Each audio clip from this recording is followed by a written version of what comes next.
If you've ever played like a role-playing video game, Oh, yeah. you know the very first thing you do before you start exploring the world is establish your character. Right. You have to build your avatar. Exactly.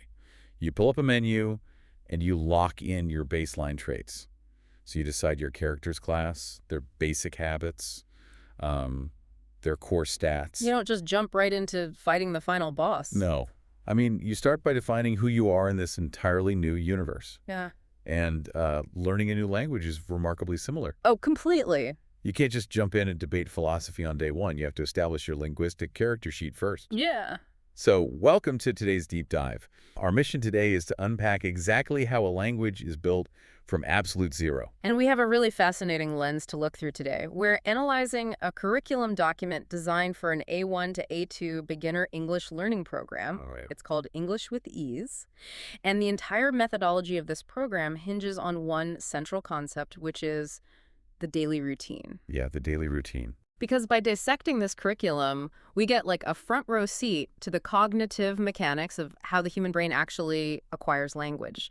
We're looking at the hidden linguistic traps, the cognitive load limits, and essentially the architecture of human habit. Which is so cool. So the curriculum starts with raw vocabulary, like the absolute building blocks. Just handing them the bricks. Right. They lay out 12 specific target words to start with, Mm. and they are wake up, get up, brush, shower, breakfast, lunch, dinner, work, study, sleep, exercise, and relax. Notice what's missing there. Yeah, there are no abstract concepts here. None. No, like freedom, no happiness. It is entirely tethered to the physical body and the clock. Which is a very intentional psychological choice. I mean, when a learner is first exposed to a new language, they're usually in a state of high anxiety. Oh, absolutely. The world around them is just incomprehensible noise. So by anchoring the very first lesson to the tangible physical reality of their own body. Like eating and sleeping.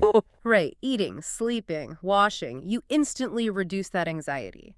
The concepts are universally understood, even if the sounds used to describe them are totally new. And what's wild is that the instruction manual for the teachers is surprisingly strict about how these specific words are delivered. Yeah, it's very rigid. It says the instructor must say the word slowly, explain it in simple English, use it in 2 basic sentences, and then demand immediate repetition from the learner. It feels a bit like, I don't know, programming a computer. Well, it is, in a way, programming the auditory cortex. Oh, interesting. Because this goes far beyond just handing someone a vocabulary list. When you hear a new language, your brain really struggles to parse the phones. The individual sounds, right? Exactly, the individual units of sound. It all just blurs together into a continuous stream. Right. It just sounds like one long word. Yeah. So by mandating that the teachers speak slowly and repeat the word in 2 distinct, simple sentences, they're artificially slowing down the input rate. Giving the brain a chance to catch up. Right? It gives the brain's auditory processing center the literal milliseconds it needs to isolate the word from the surrounding noise. It's creating a distinct sonic footprint. It's so methodical. And it's interesting you mentioned precision because looking at this target list, there's a pairing that seems almost designed to confuse a beginner. Oh, the wake up versus get up. Yes, they teach wake up and get up right next to each other. Now, as native speakers, we use those completely interchangeably. Like, I'll tell someone, I got up at 7 or I woke up at 7. And the functional meaning is totally identical. Pretty much, yeah. So why burden a beginner with that micro distinction on literally day one? Because that lack of distinction is a luxury of fluency. Wait, really? How so? For a beginner, separating the mental reboot of waking up from the physical act of getting out of bed is actually vital. It gives them precision in a world where they feel like they have none. Oh, wow. I didn't think about it like that. Think about it. Imagine you're trying to explain to a doctor, or maybe an employer, that you were conscious in bed at 6 a.m., but physically unable to move until 6:30. Oh, right. If you only have one word to describe that entire morning process, you are trapped. You can't communicate the nuance of your reality. Exactly. Giving them both verbs immediately grants them the agency to describe their reality accurately. Okay, that makes so much sense. But a pile of highly precise vocabulary words still isn't a language. No, it's just raw data. Right, it's just a list of items on that character sheet. Yeah. To actually communicate, you need a framework to put them in. And what's fascinating about this curriculum is that it completely ignores the past tense or the future tense to start. It throws them out the window? It relies 100% on the simple present tense. And the examples the document provides are incredibly rigid. Like, I wake up at 6 o'clock, she studies every day, and they eat breakfast together. Right, and it kind of forces a question about why the simple present is the ultimate survival tool for a new speaker. Because, honestly, the name simple present is a bit of a lie. It is a terrible name. Right. If I'm currently eating a sandwich, I don't say I eat a sandwich. I say I am eating a sandwich. Yeah. So the simple present isn't really about what is happening in the current moment at all. No, it's not. It's actually a philosophical tense. It's philosophical tense. I like that. Yeah, the simple present is used for habits, universal truths, and routines. When you say, I exercise or I study, you aren't describing an action happening in real time. You're just saying it's something you do generally. You're establishing a permanent state of being. You are telling someone who you are, going back to your character sheet analogy. Right. It is the baseline reality of the speaker. For someone stepping into a totally foreign culture, communicating that baseline reality, like what they do for a living, what their habits are, Yeah. that is the fundamental requirement for forming human connection. So we have the vocabulary and we have the grammatical framework of identity. But, understanding a rule and actually executing it in a live conversation are two entirely different cognitive processes. Very different.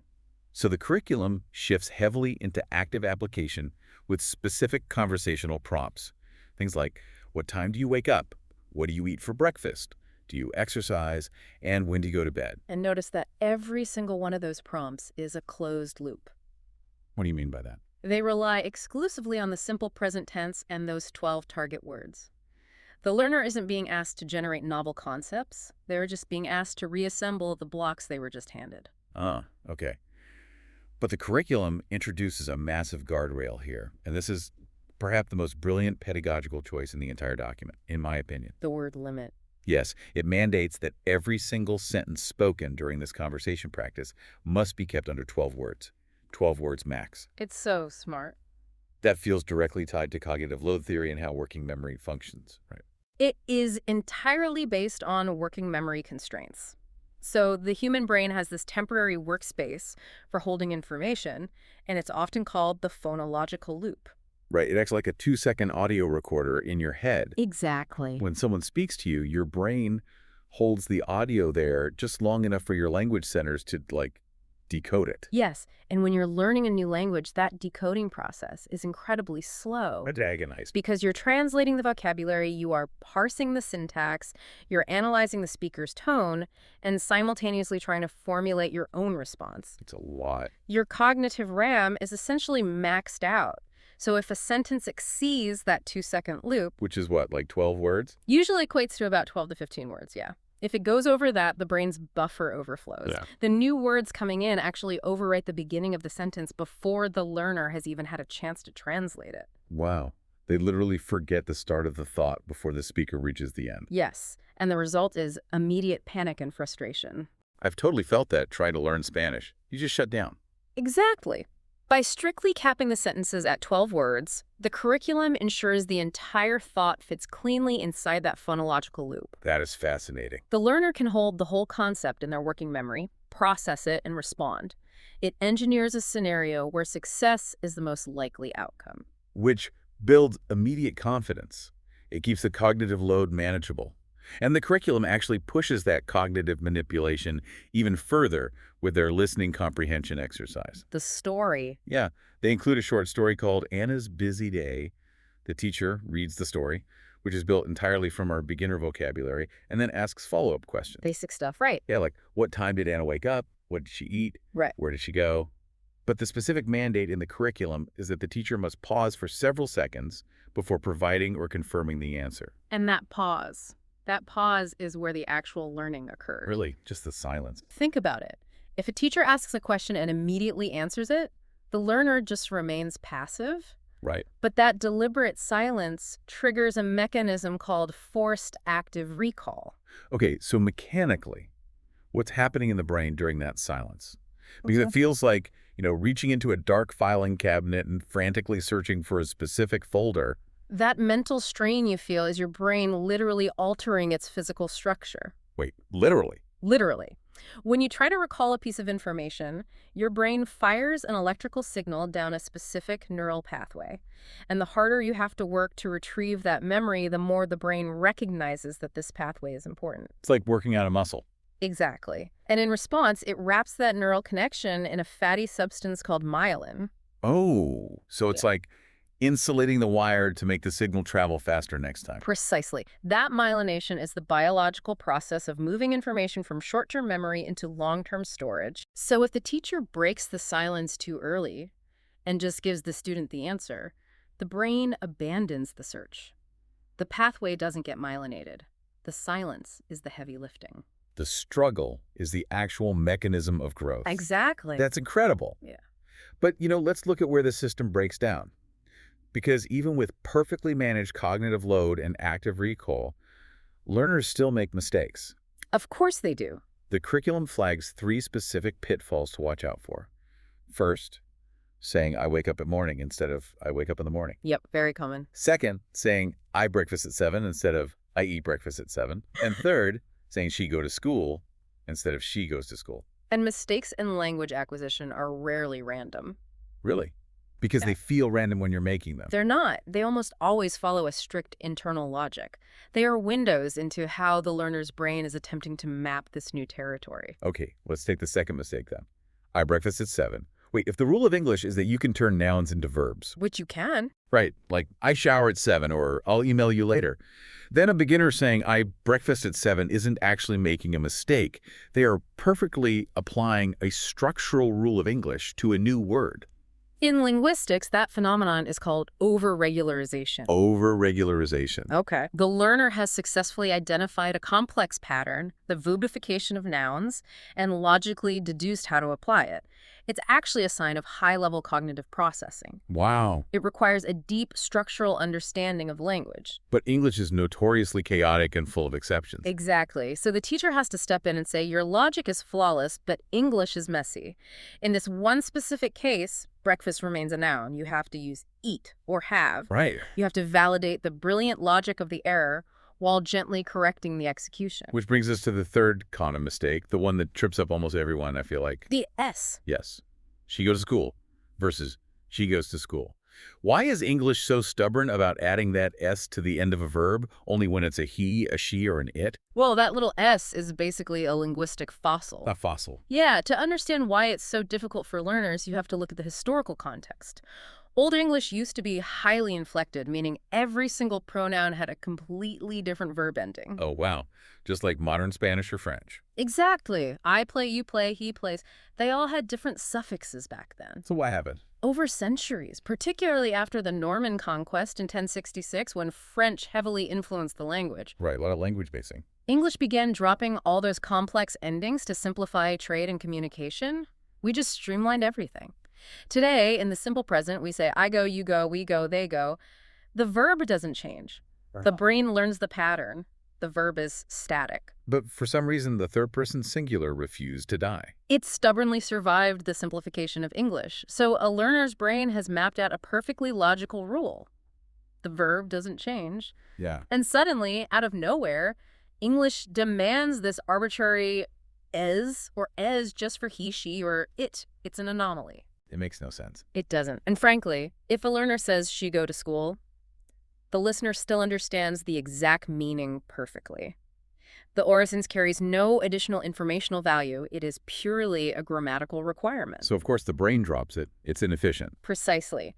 Understanding that history must be incredibly validating for a learner. Definitely. They aren't failing to grasp a simple concept. They are tripping over a 1,000-year-old historical accident. Context is everything in education.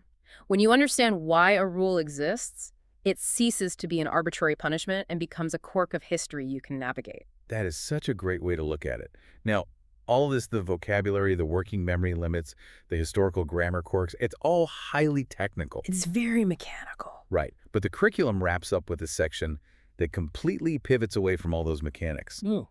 The final focus is on useful expressions. The social glue. Yes, they mandate teaching phrases like, good morning, have a nice day, see you later, take care, and have a good night. And this represents a huge shift, right? A shift from language as data transfer to language as a social lubricant. Right, because telling someone to take care isn't actually a directive to be physically cautious. Like, I'm not telling you to watch your step. No, it's not literal at all. It's a phatic expression. Thematic. Phatic communication. It's language used for general sociability rather than to convey specific information. Oh, interesting.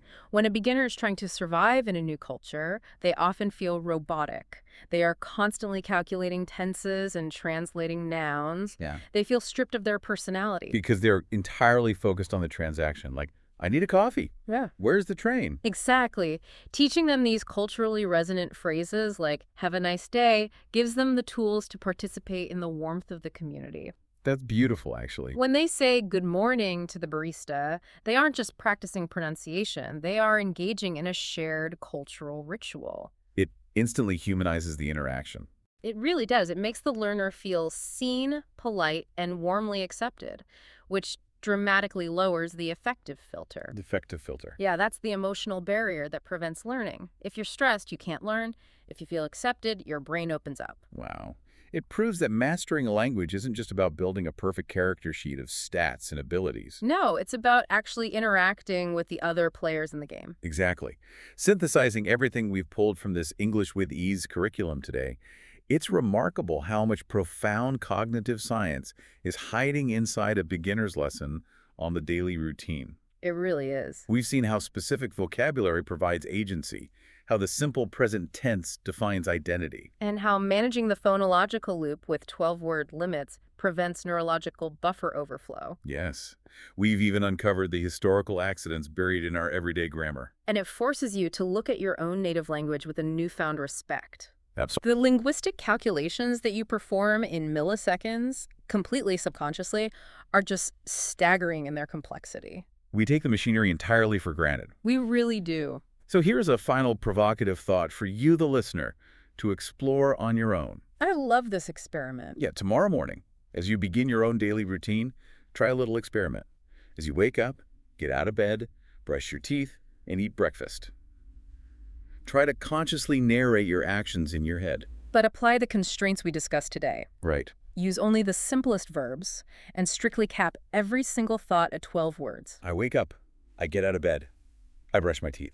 Force yourself to break down your seamless, complex morning into these discrete, heavily managed blocks of data. It's harder than it sounds. It really is. You will suddenly realize the invisible architecture that governs every thought you have. It will completely reframe how you view the simple things we say automatically every single day. You'll never look at a sentence the same way again. Thank you for joining us on this deep dive into the mechanics of language. We'll catch you on the next one.